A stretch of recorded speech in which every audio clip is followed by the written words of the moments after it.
Hey everyone, and welcome to Podlingua, your friendly space for learning and practicing English conversation.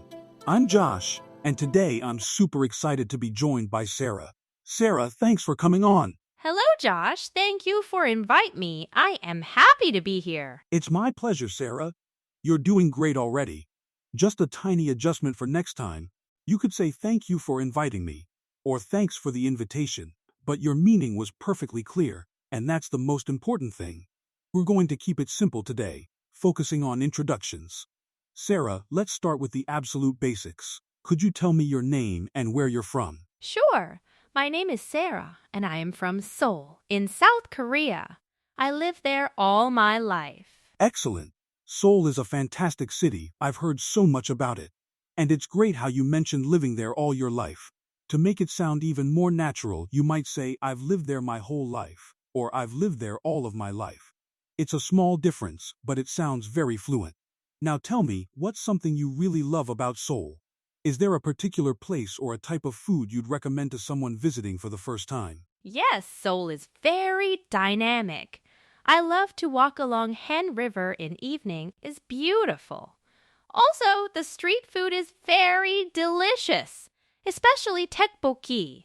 You must try. Ah, the Han River in the evening sounds incredibly peaceful, and tteokbokki, I've actually heard of that. Spicy rice cakes, right? My mouth is watering just thinking about it. You said is beautiful and is very delicious. To make it even smoother, you could say it's beautiful and it's very delicious, just adding that it at the beginning. You're conveying the message perfectly though. And that's what truly matters in conversation. Now, moving beyond your hometown, what do you do for a living, Sarah? Or if you're a student, what are you studying? I am student. I study business administration at university. I am in my second year. Business administration, that's a very practical and exciting field. Being in your second year means you're really getting into the core of your studies. And your sentence, I am student, is a common one. We usually say, I am a student or I'm a student, adding that a before student. You're doing a fantastic job, don't worry about these small corrections. What specifically about business administration interests you the most? Is it marketing, finance, management? I am interested in marketing. I like learning about how companies connect with people and how to create new products to help people's life. That's a fantastic area to specialize in, Sarah. Marketing is all about understanding people and creativity. You said help people's life, which is very close. We would usually say help people's lives, using the plural for life when referring to many people, or even more commonly, how to create new products to help people in their lives, or to improve people's lives. It sounds like you have a real passion for it, and that's wonderful to hear.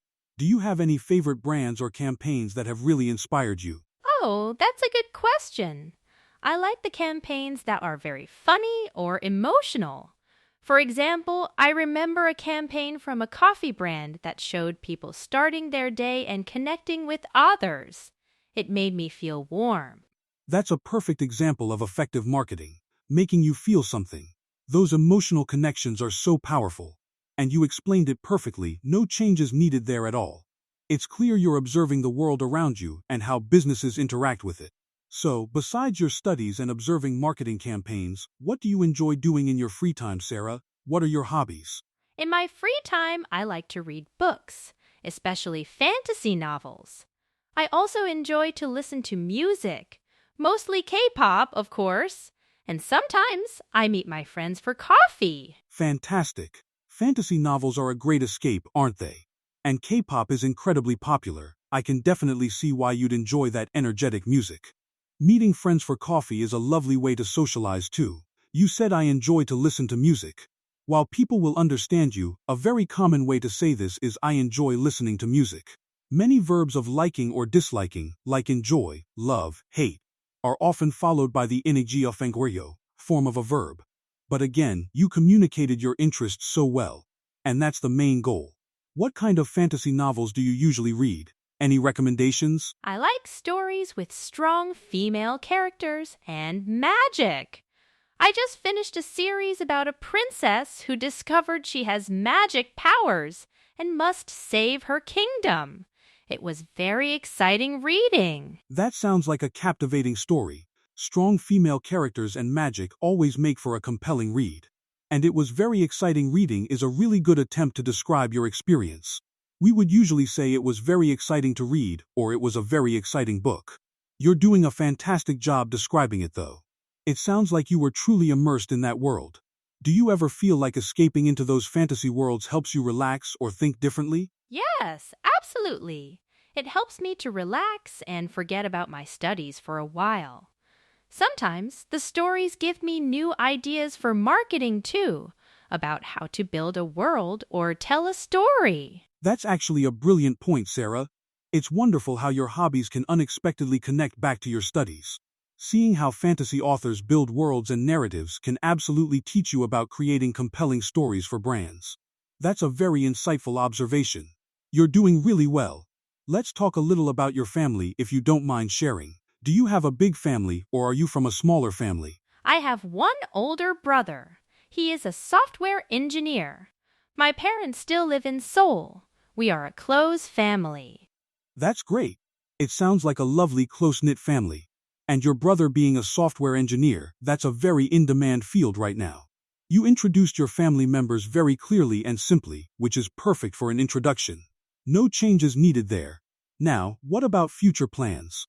Looking ahead, what are you hoping to achieve in the next few years, both personally and professionally? In the future, I hope to graduate from university with good grades. Then, I want to find a job in marketing, maybe for a global company. Personally, I would like to travel more, to see different countries and cultures. Those are fantastic goals, Sarah. Graduating with good grades is a solid foundation, and aiming for a global marketing company sounds like an exciting path. And traveling more, that's a dream for many of us. You expressed your future plans beautifully and clearly. You used I hope to and I want to, which are perfect for talking about aspirations. I can tell you're very focused and have a clear vision for your future, which is admirable. Do you have any specific countries in mind for your travels? Yes, I really want to visit Spain, especially Barcelona. I love the architecture and the food. And maybe Italy too, for the history and art. Barcelona and Italy are both incredible choices, full of vibrant culture, stunning architecture, and amazing food. You've picked some truly wonderful destinations. You're articulating your dreams and preferences so well, Sarah. You're doing a fantastic job of building longer sentences and expressing more complex ideas. I can hear your confidence growing with each answer, which is exactly what we want to achieve here. Thank you, Josh. Your encouragement helped me a lot. I feel more comfortable talking now. You're very welcome, Sarah, and that's fantastic to hear. Just a quick note, your encouragement helps me a lot. Adding that's to help because encouragement is a singular noun. But honestly, the fact that you feel more comfortable is the biggest win. Your communication is really clear, and that's the main thing we aim for. Remember, these small adjustments are just polishing, not criticisms. You're doing wonderfully. Okay, helps. I will remember that. It is useful to know these small rules. Exactly.